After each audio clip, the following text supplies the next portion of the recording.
14º domingo del tiempo ordinario, ciclo C, 3 de julio del 2022. Lucas capítulo 10, versículos 1 al 12 y 17 al 20.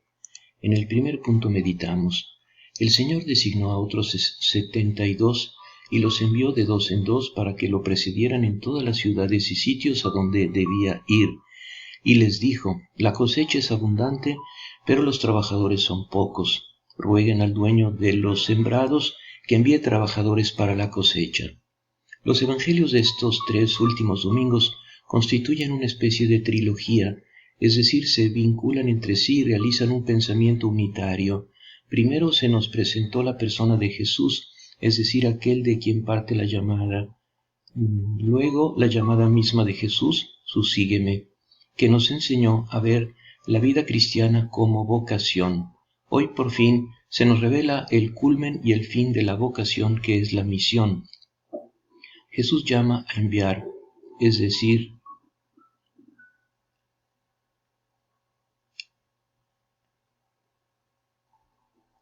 es Lucas quien ha querido darnos esta enseñanza, reuniendo las palabras que le han llegado en el orden dicho.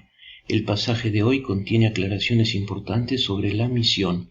Dice que esta vez Jesús envió no solo a los 12, sino a 72 discípulos, es decir, casi todos los que tenía en ese momento, o al menos los que le seguían con una cierta diligencia y constancia. Se trata de la misión a las ciudades y pueblos vecinos, la misión interna, por así decirlo. Nos cuesta mucho reconocer en este Evangelio un llamamiento dirigido a todos los bautizados. No es a los trabajadores que ya están en el campo, a quienes se les advierte que la mies es mucha y ellos son pocos, se desanimarían, pero a otros les toca ir al campo. Por tanto, este es un discurso misionero destinado a todo el pueblo cristiano. Escuchémoslo bien, porque quizás nos haga cambiar de opinión sobre qué es la misión y quiénes son los misioneros. Celebramos el Día Misionero todos los años en octubre, y en esa ocasión se presentan al pueblo cristiano las necesidades de las misiones para orar y dar una ayuda económica. La atención se proyecta lejos sobre los misioneros, generalmente sacerdotes o religiosos, que fueron a tierras lejanas a implantar la fe y la iglesia. Pero ha llegado el momento de darse cuenta de que se está produciendo una especie de revolución copernicana en la misión de la iglesia, un cambio de perspectiva. La situación ha cambiado desde que nacieron las misiones. En tiempos de San Francisco, por ejemplo, que fue uno de los pioneros de las misiones en el exterior, había una Europa cristiana y el resto del mundo musulmano pagano. La tarea era pues clara: llevar el Evangelio a los paganos, para San Francisco a los sarracenos. Pero hoy, ¿quiénes son los paganos y dónde están los países de misión? Es un malentendido haber identificado tan rígidamente los países de misión con los países del tercer mundo, como si la fe se identificara con el bienestar y la civilización cristiana de Occidente. Hoy esos países ya no quieren llamarse tierras de misión. Intenta decírselo a un brasileño o a un africano. Algunos de esos países son pobres en recursos económicos, pero más ricos en fe que en Europa. No nos dimos cuenta a tiempo, o pocos, de que la situación estaba cambiando y que desde el punto de vista de la fe las partes estaban invirtiendo. La fe crecía entre los pueblos a donde habían ido los misioneros y que en cambio disminuía entre los pueblos donde habían partido. Un obispo francés hizo una propuesta hace algún tiempo: declaren a Francia tierra de misión. ¿E Italia no? Los mismos misioneros que vuelven después de años a Italia se encuentran desorientados y quieren volver pronto a sus comunidades lejanas. Hay más fe, dicen, entre mis indios. Algo así ya había ocurrido en el pasado. La fe partida de Palestina tuvo que volver allí en misión. Tierra Santa es hoy la primera de las misiones católicas. De nuevo, la fe que partió del continente europeo para convertir a Irlanda después de las invasiones bárbaras volvió a Europa, traída por los monjes irlandeses. Quizás no esté lejano el día en que el Evangelio y los sacerdotes nos regresen de África. Padre Santo, envíanos más obreros para tu mies y envíalos a todas partes a donde el Señor Jesús quiere ir, para que muchos tengan salud espiritual y corporal y la salvación eterna. En el segundo punto meditamos: vayan, yo los envío como ovejas en medio de lobos. No lleven dinero, ni alforja, ni calzado, y no se detengan a saludar a nadie por el camino. Al entrar en una casa, digan primero: que descienda la paz sobre esta casa, y si hay allí alguien digno de recibirla, esa paz reposará sobre él. De lo contrario, volverá a ustedes. Permanezcan en esa misma casa, comiendo y bebiendo de lo que haya, porque el que trabaja merece su salario. No vayan de casa en casa. En las ciudades donde entren y sean recibidos, coman lo que se les sirva. Curen a sus enfermos y digan a la gente: el reino de Dios está cerca de ustedes. Pero en todas las ciudades donde entren y no los reciban, salgan a las plazas y digan: hasta el polvo de esta ciudad que se ha adherido a nuestros pies, lo sacudimos sobre ustedes. Sepan, sin embargo, que el reino de Dios está cerca. Les aseguro que en aquel día Sodoma será tratada menos rigurosamente que esa ciudad. El país de misión está pues aquí entre nosotros. Acortamos aún más el tiempo de visión. Miremos bien cómo es la población de este barrio nuestro en cuanto a la fe y a la práctica cristiana. Nuestra iglesia está llena durante las misas, sí, pero si solo uno de los edificios de la calle de al lado se volcara a nuestra iglesia, bastaría por sí solo para llenarlo. Seguimos explicando la parábola de la oveja perdida y no nos damos cuenta de cuánto ha cambiado la situación respecto a la propuesta por Jesús. Ya no las 99 ovejitas en el redil y una afuera, sino una oveja en el redil y 99 fuera. Lo peor es que el pastor, en vez de ir a buscar a las 99 perdidas, pasa la mayor parte de su tiempo cuidando a la única que queda en el redil. La pastoral actual de la Iglesia, si se mira bien, se ocupa casi enteramente de alimentar, incluso de comer en exceso, misas, sacramentos, predicación, a los pocos que van espontáneamente a la Iglesia. ¿A quién se le ocurre llevar la misa y la palabra de Dios fuera de la Iglesia o del oratorio a los hogares?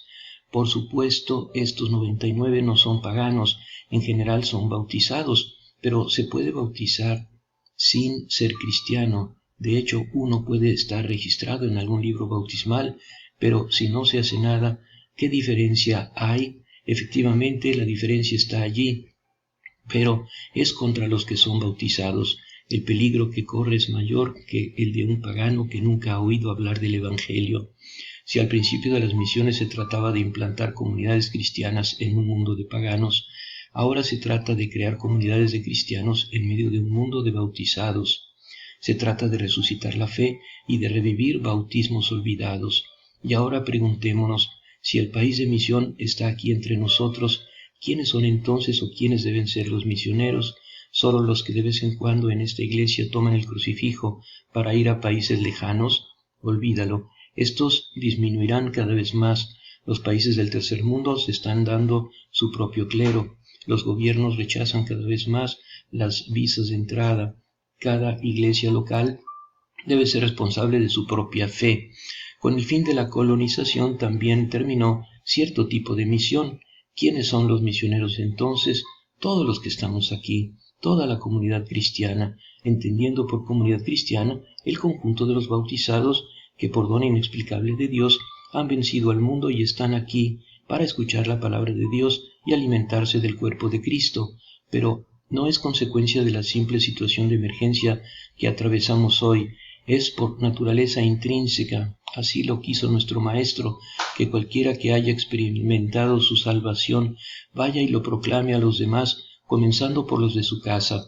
Ve tú y anuncia el reino de Dios. La comunidad primitiva entendió que esta y otras palabras de Jesús iban dirigidas a todos los discípulos. Por eso el apóstol Pedro recuerda a todos los cristianos que fueron llamados de las tinieblas a la luz para proclamar sus maravillas. Espíritu Santo, danos un corazón pobre de espíritu, abandonado a la providencia del Padre, deseoso de su gloria y del bien de los hermanos. Que la paz del Señor y el reino de Dios vengan con nosotros en nuestra misión. En el tercer punto meditamos. Los 72 volvieron y le dijeron llenos de gozo: Señor, hasta los demonios se nos someten en tu nombre. Él les dijo: Yo veía a Satanás caer del cielo como un rayo. Les he dado poder para caminar sobre serpientes y escorpiones y para vencer todas las fuerzas del enemigo, y nada podrá dañarlos. No se alegren, sin embargo, de que los espíritus se les sometan, alégrense más bien de que sus nombres estén escritos en el cielo. Todos debemos redescubrirnos como mandados. Tendrán que nacer formas adecuadas de reevangelización, pero ahora en adelante debemos hacer lo posible saliendo del desinterés y de la inercia. Todos somos responsables de la fe, no solo los sacerdotes. Supongamos que un día te enteras, antes que los demás, de una clamorosa noticia. ¿Puedes acaso guardarla para ti? No, te urge por dentro, tienes que comunicarlo, sobre todo si es una buena noticia. Y luego, esta noticia de que Dios nos ama, que Jesús murió y resucitó, que el reino de Dios está cerca. Tales noticias deberían salir incluso de las rendijas de la puerta de una familia cristiana, sin mencionar las palabras y los ojos de los creyentes. Más bien, el problema es saber cómo se debe ser misionero, cómo un cristiano laico, siendo tal profundamente insertado en las realidades de este mundo, familia, trabajo, relaciones sociales, puede ser también testigo y eco vivo del Evangelio. He aquí otra palabra del Concilio Vaticano II. Cada miembro de la Iglesia debe dar testimonio de Jesús con espíritu de profecía. ¿Qué significa ser un cristiano profético? Ciertamente no poder prever los acontecimientos futuros, sino más bien vivir de tal manera que anuncia el futuro por excelencia, no solo cronológico, sino escatológico, que es definitivo. En otras palabras, el laico cristiano debe ser misionero de la esperanza, no de cualquier esperanza ilusoria, sino de la esperanza que no defrauda. Así los cristianos constituyen ahora una especie de red luminosa presente en todas las ciudades. No hacen alboroto, las crónicas no los mencionan, así como los historiadores de la época no hablaban de los primeros cristianos. Sin embargo, ellos están en el centro del evento más importante y extraordinario que ha ocurrido sobre la faz de la tierra desde hace 2000 años, el crecimiento del reino de Dios, misioneros con esperanza, pero también con testimonio. Esta misión es accesible a todos porque no requiere ni siquiera saber hablar. Basta con hacer saber a quienes nos acercamos durante la semana que Jesús ha cambiado nuestra vida, que nos sentimos bien con Jesús, incluso en el dolor. De hecho, entonces, más que nunca, si conseguimos hacer algún gesto de amor y dar un poco de serenidad a alguien y nos pregunta, pero ¿cómo pueden estar siempre tan tranquilos? No tenemos miedo de encontrar la verdadera razón de esto. Un día el profeta Isaías escuchó la voz del Señor que decía, ¿a quién enviaré y quién irá por nosotros? Y el profeta respondió, aquí estoy, envíame. Ese llamamiento continúa ahora. Es Jesús quien dice, ¿quién quiere ir por mí para anunciar la salvación a mi pueblo? Bienaventurados los que tienen el coraje y la generosidad de responder, aquí estoy, envíame. Bienaventurados porque les espera una nueva alegría que hasta ahora nunca habían conocido. De los 72 discípulos se dice que volvieron llenos de alegría diciendo, Señor, hasta los demonios se nos someten en tu nombre. Con el nombre de Jesús uno puede encontrar desprecio, pero también da una buena impresión más a menudo, porque el mundo, sin saberlo, solo lo espera a él.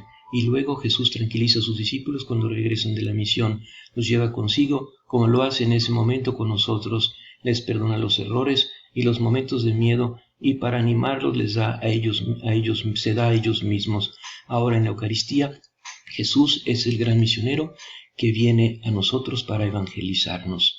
María Santísima, que venciste al maligno con tu humildad, pureza y obediencia, concédenos que también nosotros, con la gracia divina, podamos vencer los engaños del demonio, que viviendo alegres como resucitados, seamos profetas de la esperanza del gozo eterno recibido en el bautismo. Amén.